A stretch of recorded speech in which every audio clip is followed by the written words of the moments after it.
Yo, church intro video. Start my recording over here. There we go. Now I'm recording my voice too. So you started one, hated it, started another in Lost Ark today? Yeah, I had narrowed it down to 2 based off of the, the main archetype. What do you call it? The advanced classes. That's what you have to choose. Yep. I narrowed it down. I'm sorry. That is what you have to choose. That's the important part. Yep. Yeah, I narrowed it down to 2 based off of the advanced classes. And decided that it was a toss-up between 2 of them. And so I started a character with both and did the prologue with one, which was the martial artist male. And quickly decided that I didn't like that kind of play. And then went to the other and felt much more comfortable with that one and continued that one on through to one of the main milestone events there close to the beginning of the game. And which one did you decide on? The Gunslinger? I think it's called. Is that the warrior subclass? It's a steampunk gunner. He's a male gunner. Okay, and, the male gunner. You can either do arrows or you can do Gunslinger, where you've got 2 pistols and you hit Z or X to switch to shotgun or rifle. Mm-hmm. So you can do 2 pistols, shotgun, or rifle, and just switch back and forth. And each gun type has its own set of skills. Yep. So it's interesting. I went berserker. Of course. Zoe is a sorceress, I think is what it's called. And I don't know which archetype Tina chose. I forget. And I don't remember what Phoenix is playing as.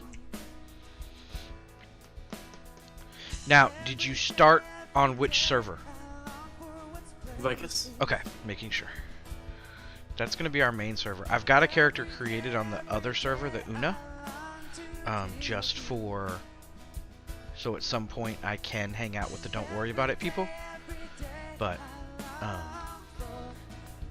think our main server is going to be the Vicus.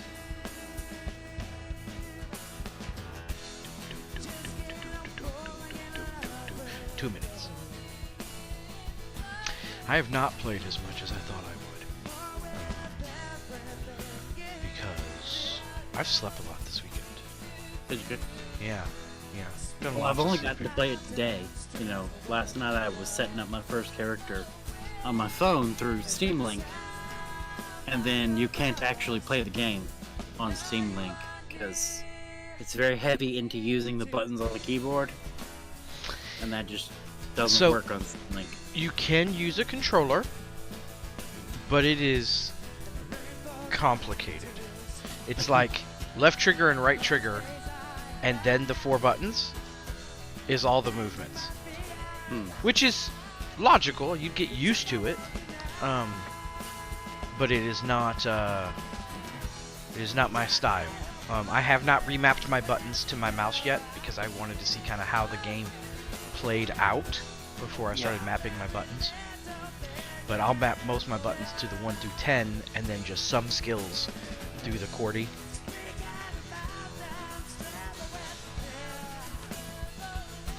One minute. So yeah. Where'd you go?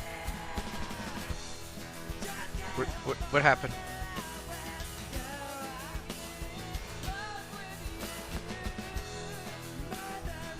Where did you go? Where did you go? Somehow I closed the popped out chat window and left the conversation altogether. Well, luckily we still have 30 seconds, so we're good. I have absolutely no idea how that happened. Just don't do that in a few minutes. I was gonna try to pull up the Restream client, so I was making room for it on my screen, and I have no idea how I. Let's see, how do I get to that? one. Chat. Bill leading service. Doo-doo! I've clicked the buttons. You clicked the buttons? We are fully live. Hello and welcome to the live recording of Season 3, Episode 66 of the Berean Manifesto, Faith, Hope, and Love for the Modern Christian. I'm Pastor Bill, and as always, I'm here with Pastor Nooms. Hola! How you doing today, Pastor Nooms? How's your week been? My week's been pretty good. Work is busy. I know that is my standard answer. Work's been pretty busy, and then we've been since Friday playing a new game, and a new arc in Star Trek dropped, so I've been busy with that. And we're playing Borderlands with Gaming with the Pastors, and yeah, that's pretty much it. So, how was your week, Pastor Bill? Well, I don't know. That new arc dropped, and we resurrected the Ferengi Commerce Authority. We did. Sort of, with alternate characters in Star Trek. That new game, Lost Ark, came out, so I've been playing that some today. Trying to get my feet wet there, because like you said, we've been streaming Borderlands 2, but we want to start streaming Lost Ark, right? And so, or not? Do we want to? Are we going to stream that or not? That is the plan. We are going to stream it. I don't know if I haven't decided, and I know you probably haven't fully decided yet either, if we go straight into it or we do like one of our streams a week is it, and then one as Borderlands 2, because Jack still needs to pay. Jack still needs to pay for what he did. And what he's done since then. You know, killing and capturing and torturing human beings who chose to be in a fight doesn't really affect me as emotionally as killing an animal that was co-opted into a fight that didn't actually choose it for themselves. So I mainly meant the now we're talking about a video game, let's be clear. This is not actual human beings. I was talking about the whole you found out that he had enslaved and tortured his own daughter for that long. That's true. He did that. I and then assumed also that would affect you more than a bird. He Personally, you know. Just assume that would affect you more than a bird. Just going off of, you know. I had forgotten that even happened. You were so traumatized by the bird still. Yeah, I remembered that he sent those bandits to go kill his grandma. He did. He also killed his own grandma. The game does a really good job of just really making you hate him more and more as you go through the game. And every time he calls himself the hero of the story. Yeah. It's just, it's like, oh. And using the same voice actor for the propaganda media, which just, you know, proves to Handsome Jack's narcissism that he is the media. Yeah, that is interesting. Yeah. So, Jack needs to pay, or rather, John, as his real name is, we found out this week, needs to pay. Calls himself Handsome Jack. His real name is John. But yeah, he needs to pay. So that's where our focus is in gaming at the moment. But and then we've got Borderlands 3 to go through as well, and all the DLC stuff for Borderlands 2. And that I'm less worried about, and we probably will Lost Ark before that, mainly because it's mainstream right now, and I wanna. But we're not going to do the same thing we're doing with Borderlands 2, which is stream every moment of us playing. I am definitely playing some without streaming, and then streaming some solo, Lost Ark as well, no matter what the title said that I didn't update on Twitch when I went live. So, yeah. All right. Well, It is your week to pull a card. So I if you know. want to go ahead and pull I've that card, already I've already pulled the card. Everything's we'll do ready. getting to know the pastors. As he pulls out the card. If you could walk into I'm getting you're not wearing your headset. I'm not wearing my headphones. I Mm-mm-mm. plugged them in earlier to let them charge and then totally forgot to put them back on. Mm-mm-mm. I'm like, wait. Why do I why do I hear myself Oh, okay, he fixed it. Okay, here we go.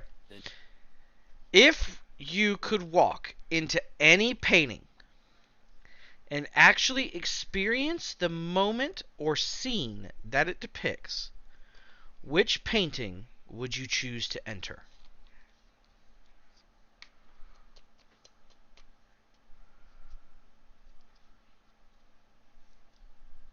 Do do do do do do Why? do.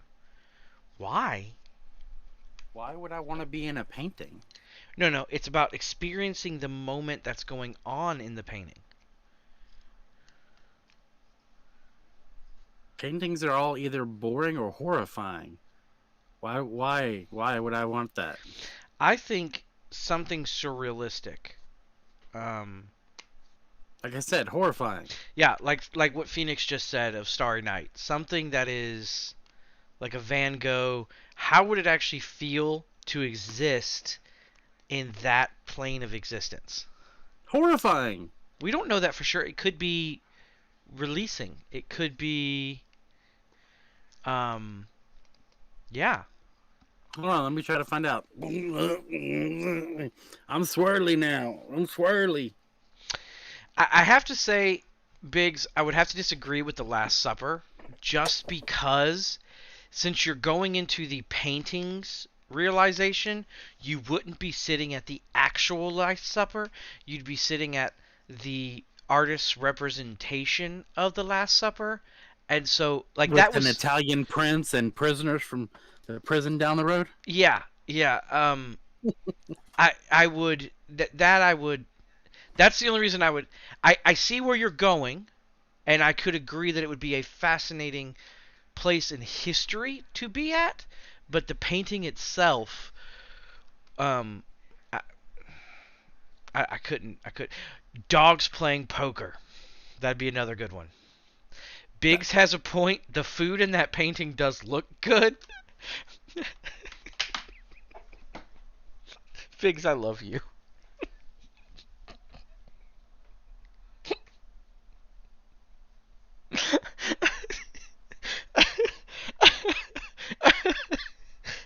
He's not wrong. He's not wrong in that statement of it has he's not wrong. The food in that painting does look pretty good. Better than the food they had there that night. I guarantee it. The answer is none for me. I can't think of a single painting that I would want to be in. I think I'd like to experience a surrealistic painting or dogs playing poker. Because I would love to walk into that room and be like, "Sup, dogs?" And they'd be like, "Huh?" And then But have to act like dogs that again. can play poker. I just They'd have to then act like they were regular dogs, because that's how dogs are in reality. They're that smart, but they've done a really good job of pretending just to be dogs. And no, that they're would be not. them calling out that they're um That's so ridiculous. It's beyond ridiculous. I think a surrealism, just to feel how it would feel to not be in existence as a three-dimensional creature that we are stuck experiencing currently.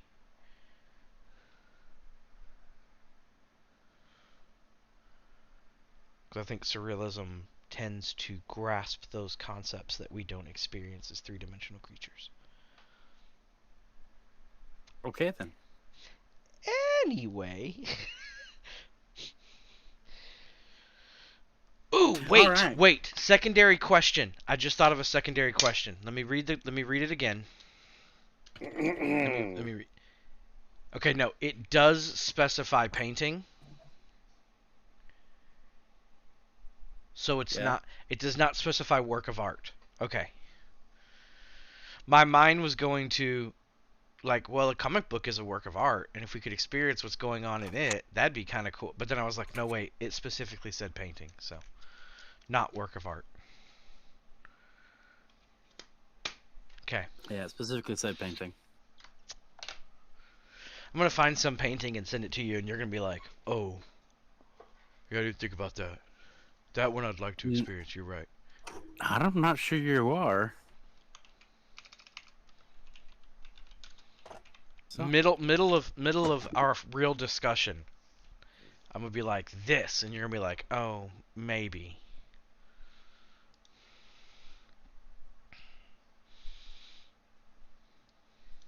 Turned my fan on here and it started making weird noises. You don't do that. My desk fan. Yeah. It's good now. So, okay. So tonight, the title of tonight is "Hate the What," and so there's this common phrase. You know the phrase. I do. Oh, that's what happened. I accidentally turned on my printer. That's what's making noise. So many people. Well, now Zadie chimes in on what she would want, the painting she would want. She says the Sistine Chapel by Michelangelo or Van Gogh's Sunflowers. It would prove whether or not the Doctor was actually there if you could experience the events of Sunflowers.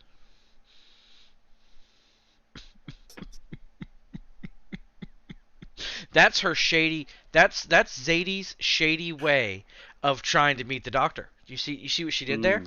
I guarantee that was her mindset.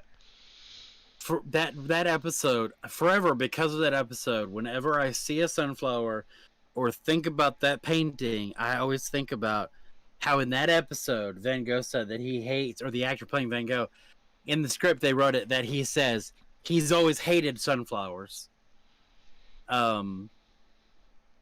And so I could never stop that thought. So Zadie, to correct myself, I mean, she says that's not her motivation. She's always loved that painting. So I will give her that credit.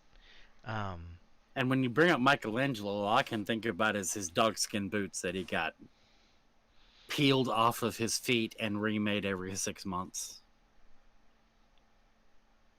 That's not something I know. Yeah, he had custom dogskin boots made for his feet, and he would put them on and then just leave them on. And every 6 months, he would go and have them surgically removed and a new pair applied.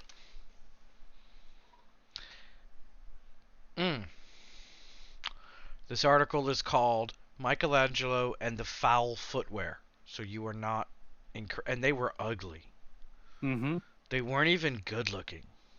Like, I was thinking like moccasin style. No. When he was more robust. So once he was fat. And sometimes it has been so long in taking them off that subsequently, along with the boots, he sloughed off his skin like a snake. Okay, that is nasty. Yeah. Yeah.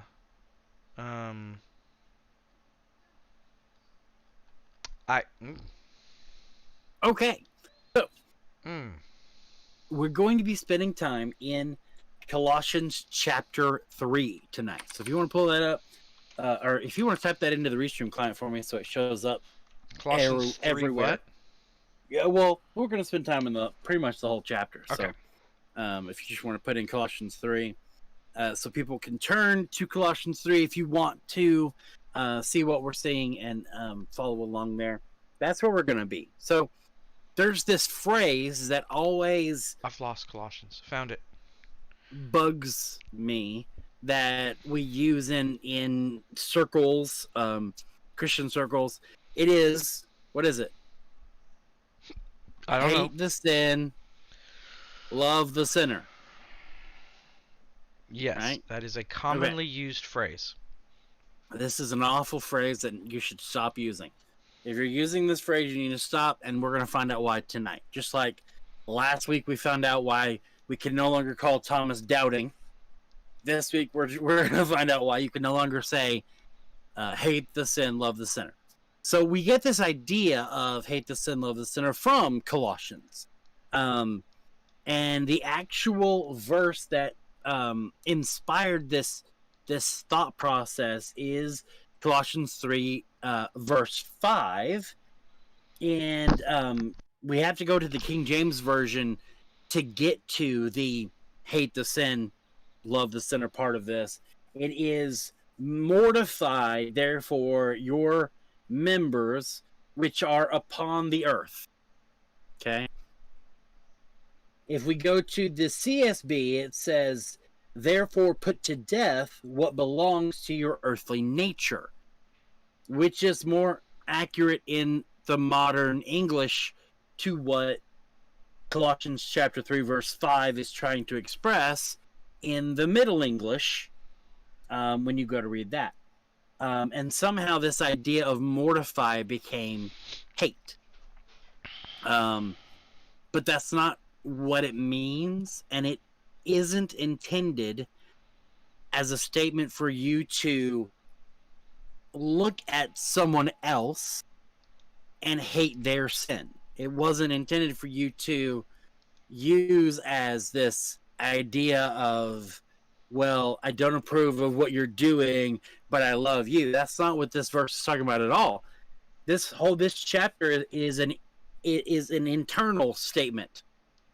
Mortify, put to death the sin in your own life, in your own body. Identify the things that separate you from God, the things that the Holy Spirit has dealt with you that need change, and address those. That's where this is. And then the author of Colossians is Paul. Probably Timothy, actually. This is probably Timothy writing down notes based off of what Paul has been teaching him, and Paul gets first credit because, well, he's Paul. Well, and they're his teachings written down by someone else.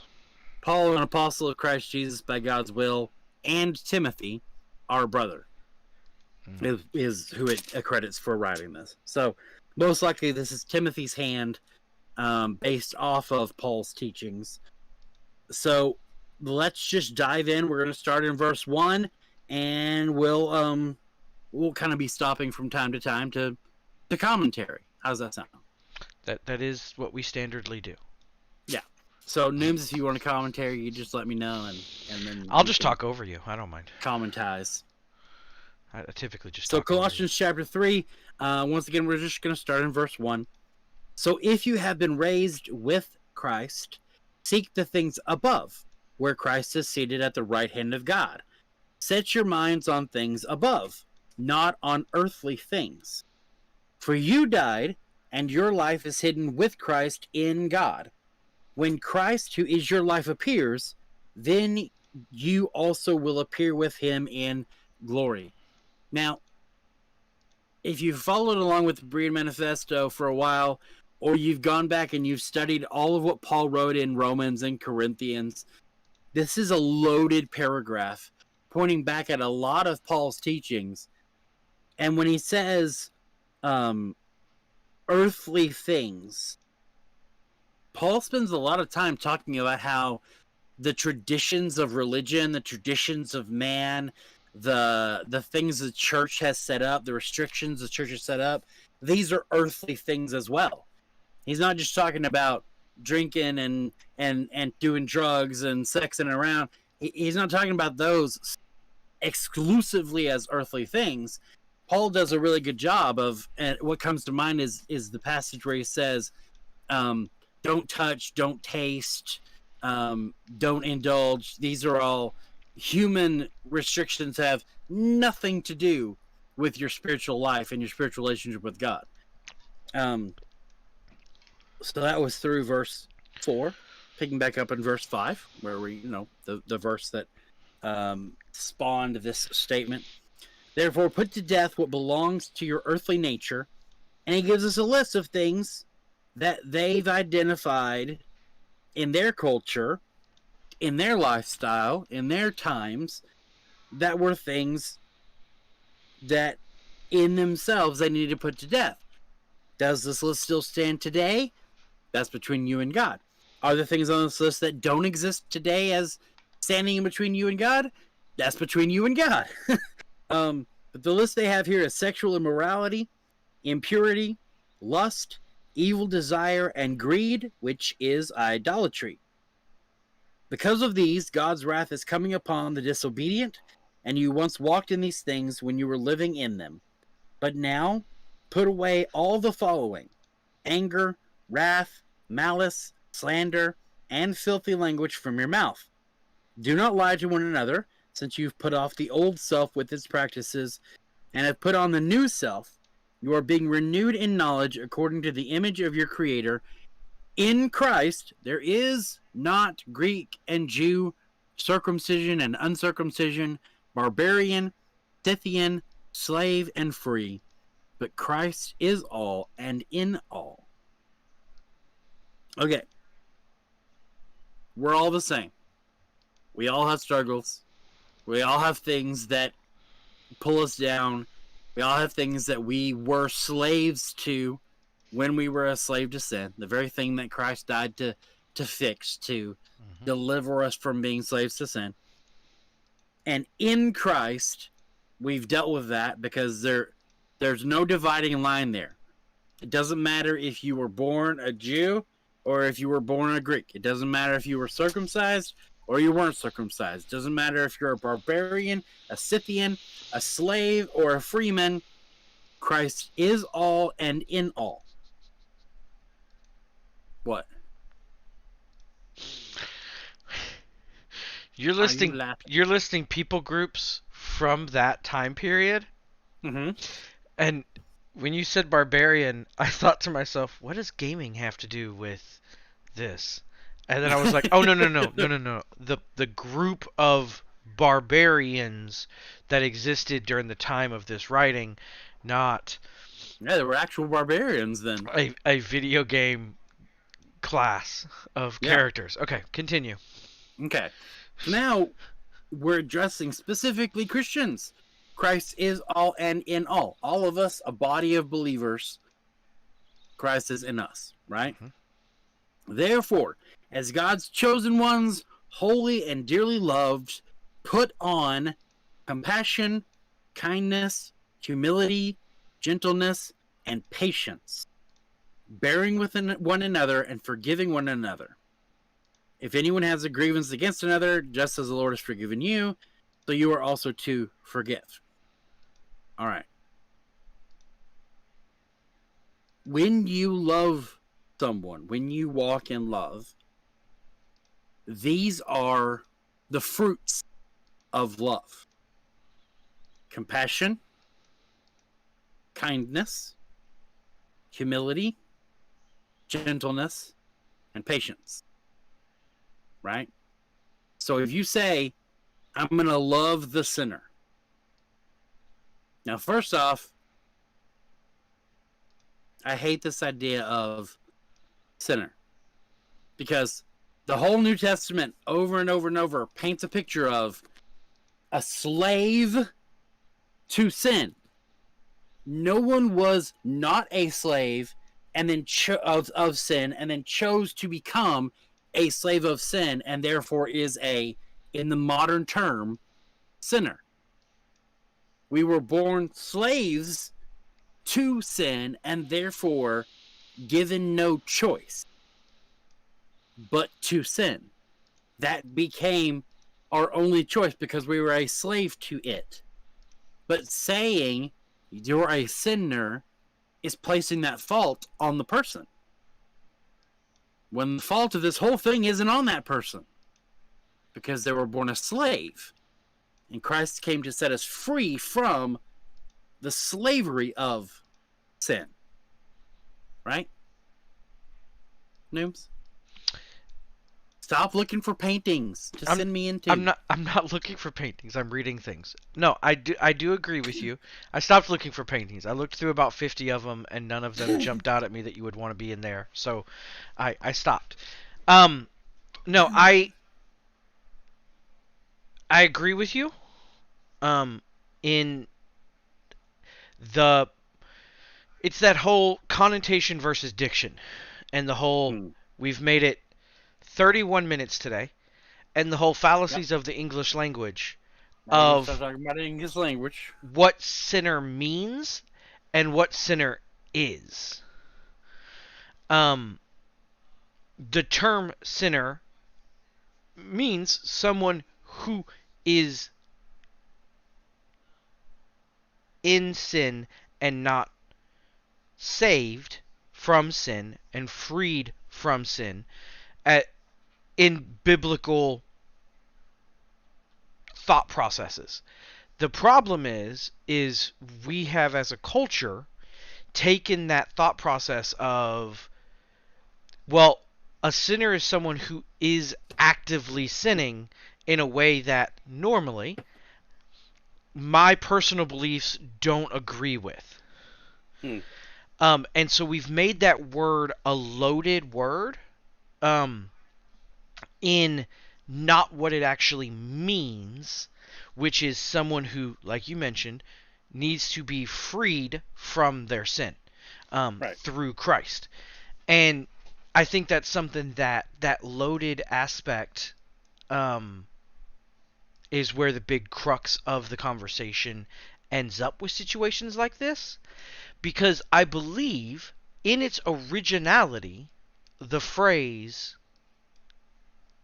hate the sin, love the sinner, or it's supposed to be love the sin, hate the love the sinner, hate the sin, is how it is supposed to be said, to put the emphasis on love first, the love of the person first, and the hatred for sin, not sin that's being committed by someone, but sin in its entirety of the consequences of it and the fact that we are slaves to it, was, in my mind, and how I've always taken it, that original belief. I hate the aspect of what sin can do to a person, the consequences of it, the things that happen because of it. I hate the fact that we're all stuck in it. I hate the fact that those aspects.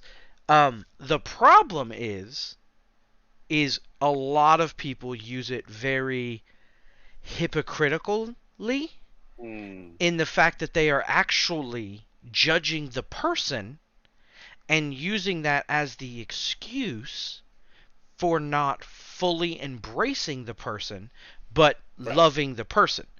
Like using saying I'm not a gossip, and then turning around and airing someone's dirty laundry under the guise of they need prayer. Or the southern aspect of, oh, God bless their soul, they're just going through this right now. And you're like, I don't think you're supposed to say that.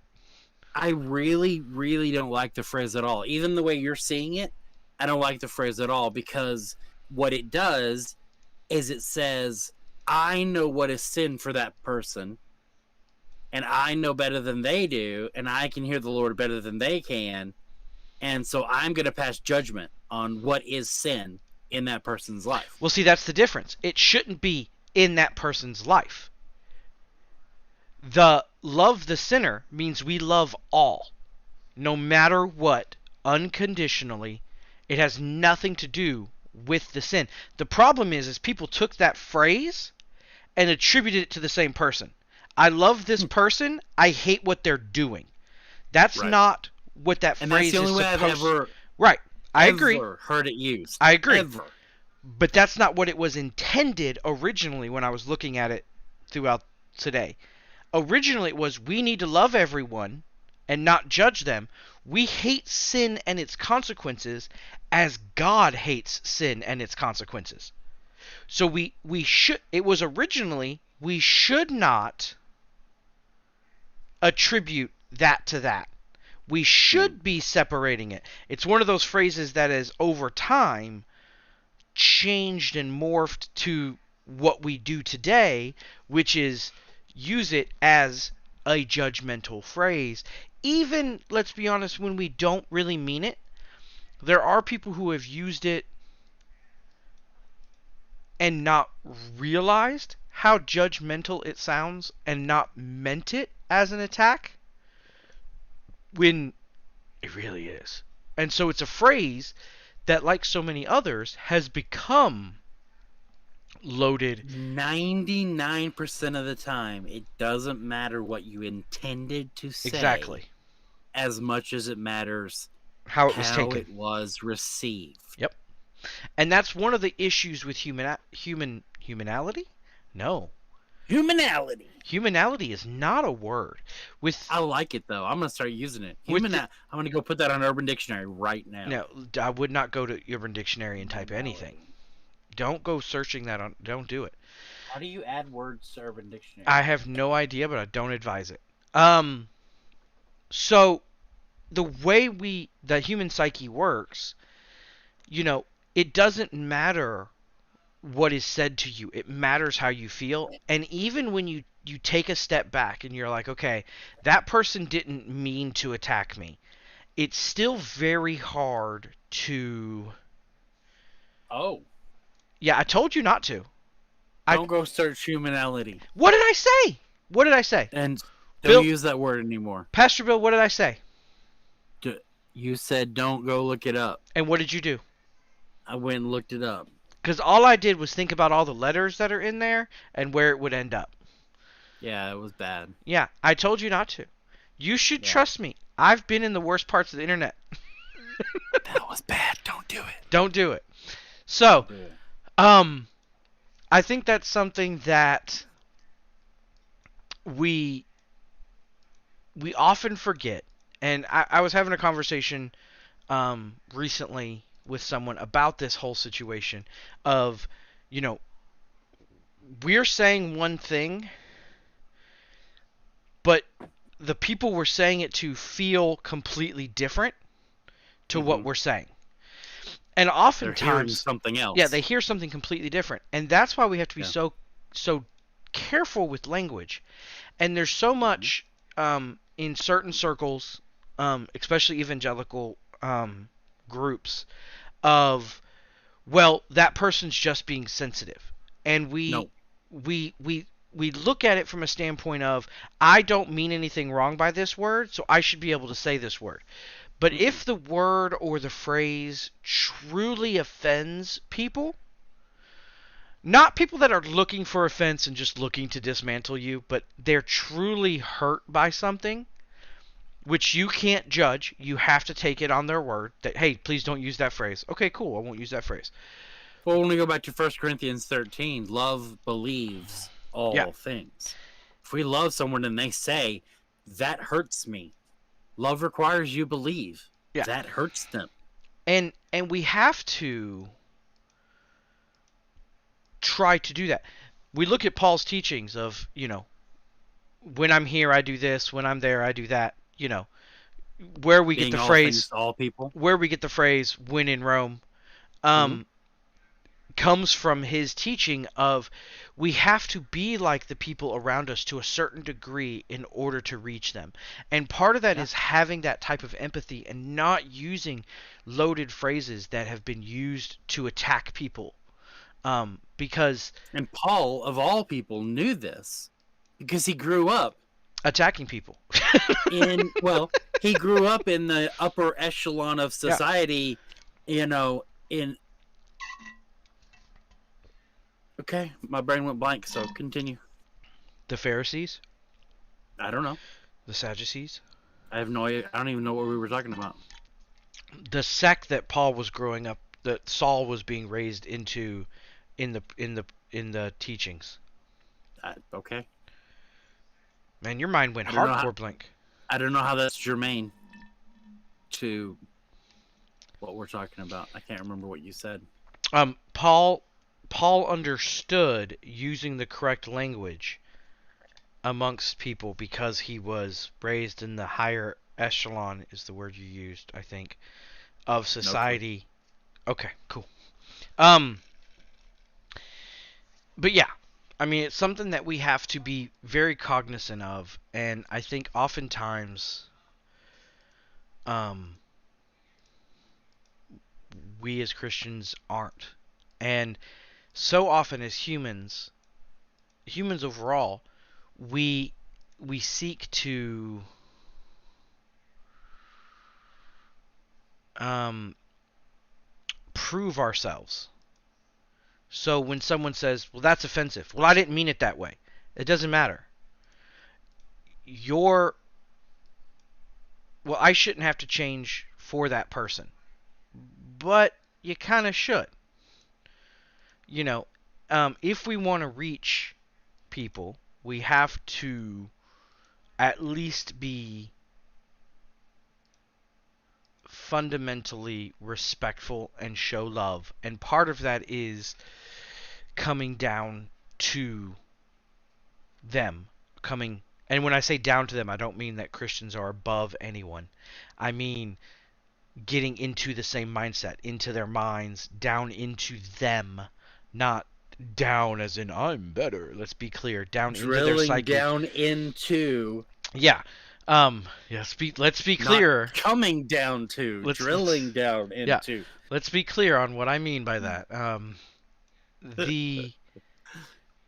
It's such an important aspect because in order to truly reach people, we have to understand them. We have to be sympathetic. Jesus did not hang out with Pharisees all day and hang out just with church people and act like church people. He hung out with fishermen and sat on fishing boats. I'm sorry. I love Jesus. I do. We know that. That's the whole point of me being here and talking about this. That man probably smelled like a fishmonger to hug, though. That man probably stank. And I have problems. I would have problems today if you were like, I need you to go on a fishing boat. I'm be like, I am the pastor of Twitch. I don't have to smell these people. I would have trouble personally. I have trouble going to events, especially events that I thoroughly enjoy as a nerd, wearing a Venom shirt with my best friend wearing a DS9 shirt. I have problems going to nerd conventions because some of y'all don't shower. Yeah. And that is not a personal attack. That is just you get that many people in one room. Sweatiness happens, and if you are or aren't wearing deodorant, hardcore comes out. Yeah. And if you're wearing bad deodorant, it shows. And some people are wearing way too cheap of deodorant for wearing a cosplay. But so I was at my mom's last night, and we were at dinner, and we were talking about foods that Jesus ate in his lifetime. Oh no! Mm-mm. And we started with foods that he probably ate. And then I was thinking about it, and I was like, you know what? The only foods that it ever point blank says Jesus ate was fish and bread. It never talks about him eating anything else.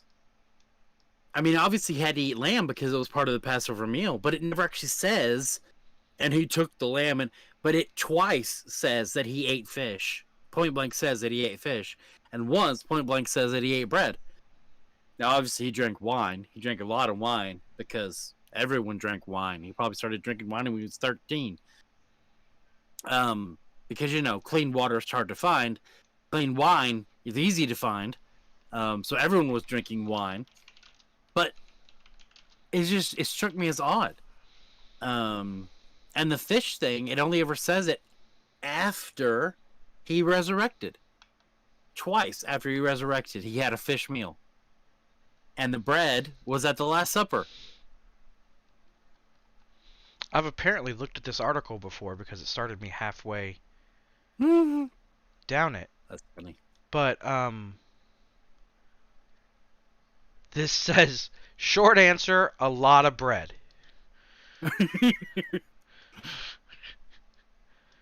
Short answer, a lot of bread. That's funny. And they probably dipped it in olive oil. Or wine. And fish is what It was they common gave to dip it him. in wine, common to dip it in olive oil.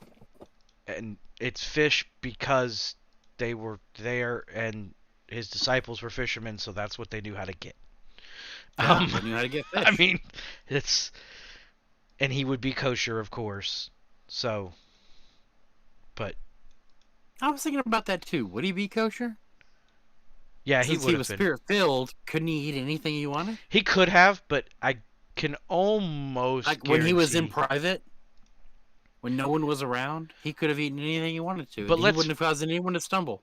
He wouldn't have, but let's be honest.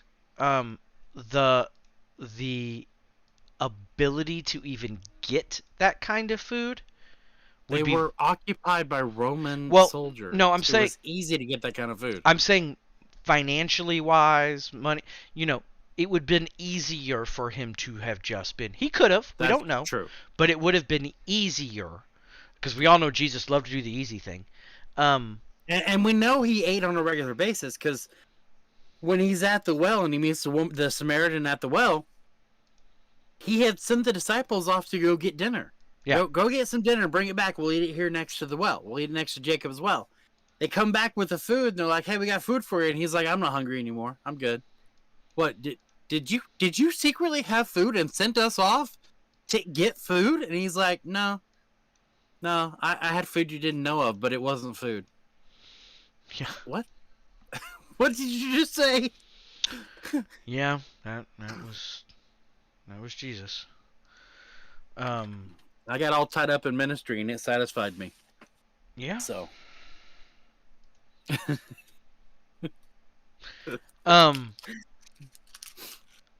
But yeah, so I think it's something that we really have to search our own hearts and ensure that we are not doing things like using that phrase. Well, we just shouldn't use the phrase because we talked about the way things are being received. Right. Phrases like that aren't being received. They're not being received well. But what I mean at is all. Phrases So like we should that. Stop using them. I don't disagree, but what I'm saying is phrases like that we need to search ourselves to make sure we're not feeling those types of emotions of I hate what that person's doing, but I love them. Because that in and of itself is being judgmental. And that phrase I've heard used a lot in reference to homosexuality. That phrase is used a lot in that. It's used a lot for people who, how I grew up, it's used a lot for people who drink. It's used a lot for people who live immorally. He lives with his girlfriend. Things like that. Well, I can't judge him. Honey, you already did. Them. You're judging them right now. I'm not judging them, but they really need to think about their life choices. No, you're judging them right now. That's what that is. Yeah. It's not on me what they do. And there is an appropriate time to judge. It's when you've shown love and they've welcomed you in as a trusted member of their circle. That's the time to go, hey, I don't think this is good for you. But as a stranger, that's not your place. Yeah. And the biggest thing is the aspects of hating sin, not because you hate that someone is doing something you see as sin. It's supposed to be hating the consequences that you see them going through. The person who has the occasional drink, no big deal. The person who's the raging alcoholic and they're stumbling into work and their family life is failing and everything around them is crumbling because they drink too much, that's not a problem. It's the, hey, I'm your friend, can we talk about this? Because it's affecting your life. There's negative consequences. And it's those negative consequences that we have to focus on and try to help people with out of love of helping save them from negative consequences. Something that I've had a conversation with in the past, and I typically don't like to touch on specific things during here because, it can cause issues. But someone asked me, is it wrong to live with someone before you marry them? And I'm like, well, it depends on your intention and what do you mean by marry? I mean, so Right. it's that aspect. Like, well, in God's eyes, marriage is not the piece of paper that the government gives you. Mm-mm. It's Or the ceremony. it's Or the any commitment that you Yeah. give to someone to spend the rest of your. So you can do that outside of anything else. That commitment of this is the person I'm spending the rest of my life with. This is the person I bond myself to. This is the person that is not If something you're just that fooling is around and wasting each other's time for 6 months because it's more convenient, then that probably isn't good for either one of you and would be categorized as, therefore, sin. Because it's going to leave both of you broken yes, and hurting. has lasting and, effects. You know what I mean? Yeah. And that's why we would call that sin, because of the lasting negative effects. Yeah. There's that is what partially attributes to, not fully, partially attributes to the mindset we have as Americans of, well, in our overall time period we live in, of throwaway relationships. Right. We view relationships as throwaway because we train ourselves from when we're little that, oh, I have a boyfriend. Right. No, honey, you're 6. You ain't got a boyfriend. 6. You have a friend that's a boy that you like to hang out with more than the other boys. Cool. And good that's job. Cool. That's fine. But you don't have intimacy. Intimacy in a relationship does not equal relationship romantic. Yeah. That's not how that works. So because of that, I think that throwaway nature that we treat our lives with then affects us as we get older, and we continue to believe we can easily throw away relationships. And so that continues to affect us forever, and we see it all around us. So it's not necessarily it's a conditioned thing at this point. That's why I say it's from children. It's not just we see it all the time. And so because of that, we view it as okay. Now, there are times when a relationship needs to be thrown away. Let's be clear.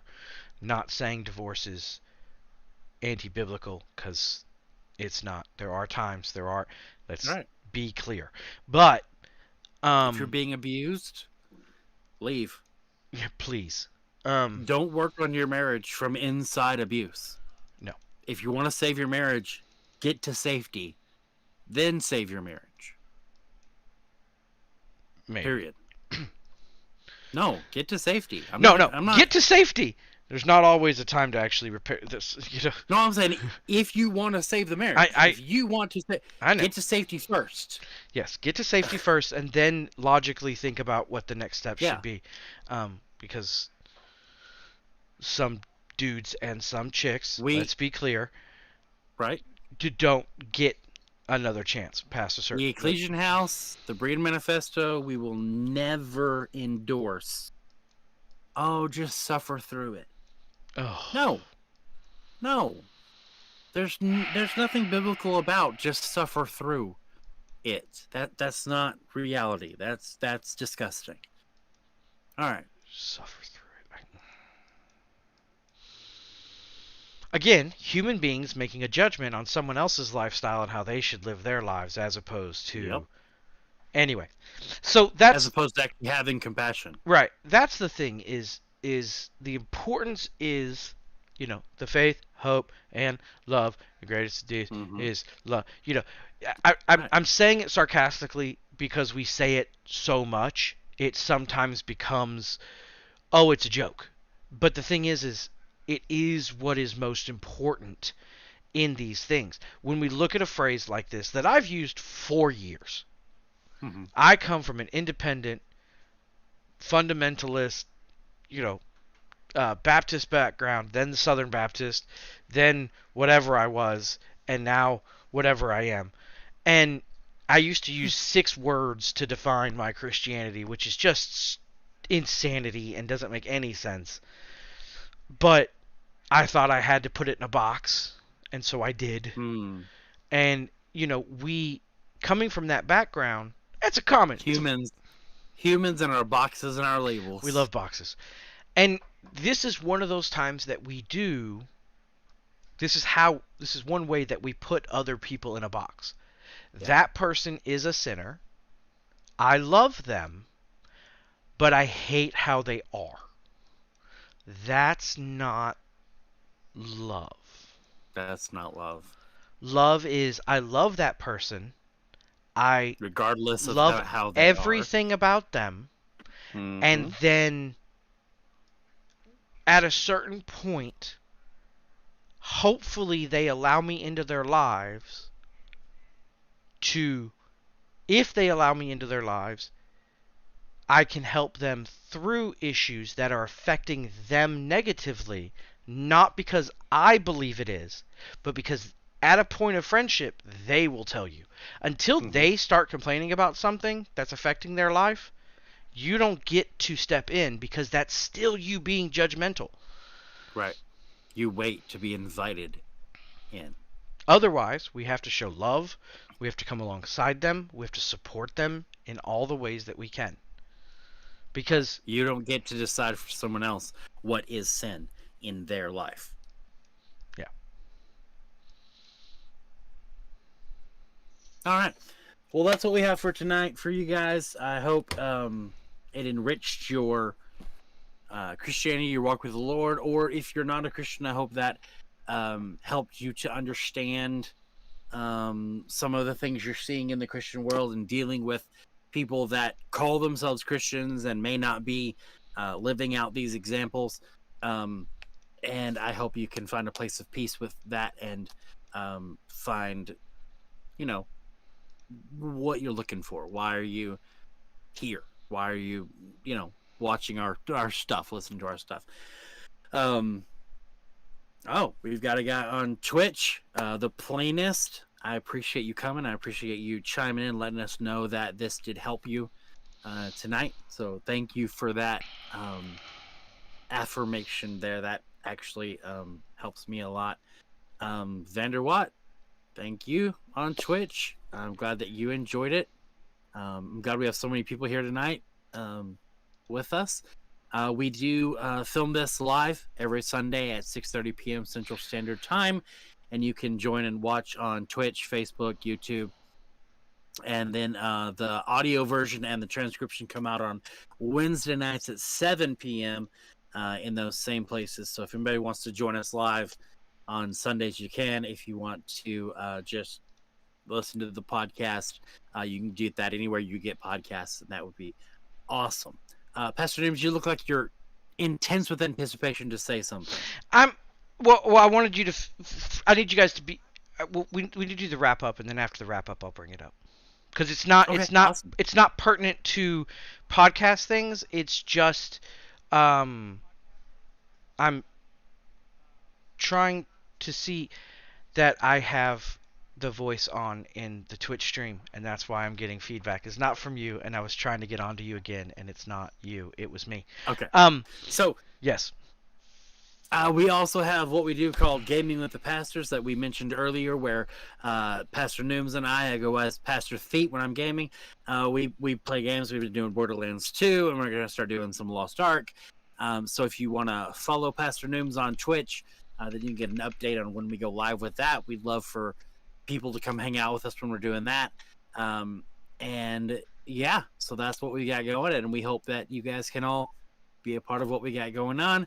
I love you guys, and I hope you have a great week. And be safe out there. Bye. Until next time. Wait, so you didn't think your audio was going? No, my audio was. I opened up Twitch, and then it started going, and it started attaching the voice. I have it turned super way down when I was watching Lost Ark videos, and so then it started rolling your voice back into my head twice. But what I went over there, I don't know if you're still here, but Plainest, is that Plain that I know? Sorry, I know that doesn't make sense to say it in that way, but I know Vander, and love you, Vander. But is the Plainest the Plain that I'm thinking of, either Vander or Plain? Okay. Yes. Yes. Okay. So the plainest is plain. I saw it and went, oh, cool, cool, and I was like, wait, that's plain. I'm glad you guys were able to join us tonight. Yeah, thank you guys for joining. And now we don't need to do the 30-second buffer because we just did a 30-second buffer. Right. So you don't get to sing And your song. I do mean guys in the We know. non-gender sense. I don't mean males. I'm not trying to gender someone that I haven't met and don't know anything about. So don't come at me. Anybody. I don't think these guys would, the plaintiffs and Vander. But I'm just, for anyone else that's watching this, don't come at me for gendering someone, because I'm not. That's not what I mean when I use that word. All right. So you guys have a great week, and we're out. Love you guys. Peace.